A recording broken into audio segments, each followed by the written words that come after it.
ইতিহাসে এমন কিছু ভালোবাসার গল্প থাকে যা সময়ের সাথে সাথে আরও বেশি উজ্জ্বল হয়ে ওঠে। আজ আমরা ঠিক তেমনই একটা গল্পের গভীরে যাব, যেখানে দুটো চিঠি, কিছু কবিতা আর অনেকখানি পারস্পরিক শ্রদ্ধাই ছিল দুই ঐতিহাসিক ব্যক্তিত্বের সম্পর্কের মূল ভিত্তি। চলুন আজ আমরা তাদের সেই ব্যক্তিগত অধ্যায়টা একটু কাছ থেকে দেখি। শুধু এই একটা বাক্য, আর এর মধ্যেই যেন পুরো গল্পের আত্মাটা লুকিয়ে আছে। এটা কিন্তু শুধু একটা চিঠি থেকে তুলে আনা লাইন না, এটা ছিল একজন সৈনিকের হৃদয় থেকে আসা এক গভীরতম প্রতিশ্রুতি। তো গল্পটার শুরুটা বুঝতে হলে আমাদের একটু সময় ধরে পিছিয়ে যেতে হবে। একেবারে ১৯৬০ সালের জুন মাস। দিনাজপুরের একটা শান্ত, সুন্দর বাড়ি, মজুমদার বাড়ি। সেই বাড়ির মেয়ে খালেদা, যাকে সবাই আদর করে ডাকত পুতুল, সে তখন সবে ম্যাট্রিক পরীক্ষা শেষ করেছে। চোখে তার কলেজে পড়ার স্বপ্ন। সবকিছু ঠিকঠাকই চলছিল, কিন্তু হঠাৎ একদিন বাড়িতে এলেন এক অপ্রত্যাশিত অতিথি, পাকিস্তান সেনাবাহিনীর একজন কর্নেল, নাম মাহফুজ। আর তার আসার কারণটা ছিল আরও বেশি অবাক করার মতো। তিনি পুতুলের বাবা ইস্কান্দার মজুমদারের কাছে পুতুলের জন্য একটা বিয়ের প্রস্তাব নিয়ে এসেছেন। কর্নেল মাহফুজ যেভাবে পাত্রের পরিচয় দিলেন তা ছিল অসাধারণ। বললেন, আমাদের সেনাবাহিনীতে একজন তরুণ অফিসার আছেন, ক্যাপ্টেন জিয়াউর রহমান, সাহসী, দেশপ্রেমিক, সম্ভ্রান্ত পরিবারের ছেলে। তার মতে এই সম্বন্ধটা যেন ঈশ্বর নিজে ঠিক করে পাঠিয়েছেন। বুঝতেই পারছেন এমন একটা প্রস্তাবের ওজনটা কতটা ছিল। তো একদিকে ছিল পুতুলের নিজের স্বপ্ন, কলেজে পড়বে, পড়াশোনা চালিয়ে যাবে। আর অন্যদিকে সমাজের প্রথা, একজন প্রতিষ্ঠিত, সম্মানিত সেনা কর্মকর্তার কাছ থেকে আসা বিয়ের প্রস্তাব। এই দুইয়ের মাঝে একটা বড়সড় দ্বিধার মধ্যে পড়ে গেলেন তিনি। অনেক ভাবনার পর শেষ পর্যন্ত পুতুল তার চূড়ান্ত সিদ্ধান্তটা বাবার হাতেই তুলে দিলেন। খুব শান্তভাবে আর একটু লাজুকভাবেই হয়তো বলেছিলেন, বাবা, তুমি যা ভালো বোঝো তাই করো। আর এই ছোট্ট একটা সম্মতি কিন্তু গল্পের পরের অধ্যায়টা লিখে দিয়েছিল। এরপর এলো সেই দিনটা যার জন্য সবাই অপেক্ষা করছিল, ক্যাপ্টেন জিয়া আর পুতুলের প্রথম দেখা। কিন্তু এই দেখাটা শুধু একে অপরকে চোখে দেখার মধ্যে সীমাবদ্ধ ছিল না, এটা ছিল দুটো বুদ্ধিবৃত্তিক মনের প্রথম সংযোগের একটা অসাধারণ মুহূর্ত।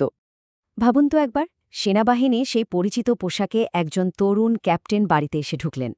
চোখে মুখে একটা অদ্ভুত আত্মবিশ্বাস, আবার কেমন যেন একটা মায়াও আছে। প্রথম দেখাতেই তিনি সবার ওপর একটা গভীর ছাপ ফেলেছিলেন। কিন্তু আসল চমকটা অপেক্ষা করছিল ক্যাপ্টেন জিয়ার প্রথম প্রশ্নে। মানে কোনো কেমন আছেন বা অন্য কোনো সাধারণ আলাপ না, সরাসরি সাহিত্য। তিনি পুতুলকে জিজ্ঞেস করলেন, আপনি কি রবীন্দ্রনাথ পড়েন? এই একটা প্রশ্নই যেন তাদের প্রথম আলাপটাকে একটা অন্য মাত্রায় নিয়ে গেল। আর জানেন, ঠিক সেই মুহূর্তে পুতুলের হাতে ছিল রবীন্দ্রনাথের গীতাঞ্জলি। তো সে যখন জানালো যে হ্যাঁ, সে রবীন্দ্রনাথ পড়ে, তখন জিয়াও তার পছন্দের কথা বললেন, কাজী নজরুল ইসলামের বিদ্রোহী আর দেশাত্মবোধক কবিতা। আর সেখান থেকেই তাদের আলোচনাটা সাধারণ আলাপ থেকে একটা গভীর সংলাপে পরিণত হল। পুতুল যখন জিজ্ঞেস করেছিল, নজরুলের কবিতা তো বেশ কঠিন, বুঝতে পারেন? জিয়ার উত্তরটা ছিল এক কথায় অসাধারণ। এই উত্তরটাই পুতুলকে গভীরভাবে স্পর্শ করেছিল। তিনি বলেছিলেন, কঠিন জিনিস বোঝার চেষ্টা করাই তো জীবনের অর্থ, তাই না? এই একটা বাক্যেই যেন জিয়ার চরিত্রের গভীরতা ফুটে উঠেছিল। এরপর তো বাগদান হয়ে গেল। ক্যাপ্টেন জিয়া ফিরে গেলেন চট্টগ্রামে তার কর্মস্থলে। দিনাজপুর আর চট্টগ্রামের এই বিশাল দূরত্বটা কিন্তু তাদের জন্য কোনো বাধাই হতে পারল না, কারণ তাদের সম্পর্কের সেতু হয়ে উঠল চিঠি। জিয়ার পাঠানো প্রথম চিঠিতেই ছিল সেই প্রথম দেখার মুগ্ধতার কথা। তিনি খোলাখুলি লিখেছিলেন, সেদিন পুতুলের হাতে গীতাঞ্জলি দেখেই তার মনে হয়েছিল যে এই মেয়েটা আর ১০ জনের মতো নয়, সে সত্যিই আলাদা। চিঠিগুলো ছিল যেন দুটো আলাদা পৃথিবীর জানালা। জিয়া লিখতেন পাহাড়, সমুদ্র আর একজন সৈনিকের কঠিন জীবনের কথা, আর এদিক থেকে পুতুল লিখতেন তার স্কুল, তার বাগানের ফুল, বন্ধুদের সাথে ছোট ছোট আনন্দের কথা। এভাবেই না দেখেই তারা একে অপরকে আরও গভীরভাবে চিনে নিচ্ছিলেন। একটা চিঠিতে জিয়া বেশ সাহসী একটা প্রশ্ন করে বসলেন। কোনো রকম ভনিতা না করে সরাসরি জানতে চাইলেন, তুমি কি আমাকে ভালোবাসো? তবে উত্তরের জন্য কোনো জোর করেননি, বরং দেখা হওয়ার দিনের জন্য অপেক্ষা করতে চাইলেন। পুতুলের উত্তরটাও ছিল ভীষণ পরিণত। তার উত্তরে কোনো তাড়াহুড়ো ছিল না, বরং ছিল একটা গভীরতা আর আত্মসম্মানবোধ। তিনি লিখলেন, এই প্রশ্নের উত্তর দেওয়ার সময় এখনো আসেনি। এই উত্তরে তাদের সম্পর্কের জন্য একটা সুন্দর অপেক্ষা তৈরি হয়েছিল। চিঠির পর চিঠি, অপেক্ষার পর অপেক্ষা। অবশেষে সেই সম্পর্কটা একটা পরিণতির দিকে এগিয়ে গেল। চলে এলো তাদের জীবনের সেই বিশেষ দিনটা, তাদের বিয়ের দিন। দিনটা ছিল ১৯৬০ সালের ৫ আগস্ট। এই দিনেই তাদের জীবনের এক নতুন অধ্যায় শুরু হলো। বিয়েটা কিন্তু আজকের দিনের মতো জাঁকজমকপূর্ণ ছিল না। একদমই সাদা মাটা একটা অনুষ্ঠান, দিনাজপুরে সেই মজুমদার বাড়িতেই। কোনো বাদ্যবাজনা নেই, বিশাল আয়োজন নেই, শুধু খুব কাছের কিছু মানুষ। পুতুল পরেছিলেন একটা লাল বেনারসি, সাথে সামান্য গয়না, আর জিয়া পরেছিলেন একটা সাদা পাঞ্জাবি। বিয়ের সব নিয়মকানুন শেষ হওয়ার পর জিয়া খুব আস্তে করে ফিসফিস করে পুতুলকে এই কথাটি বলেছিলেন। এই ছোট্ট একটা বাক্যের মধ্যে ছিল সব অপেক্ষার অবসান আর ভালোবাসার প্রাপ্তি।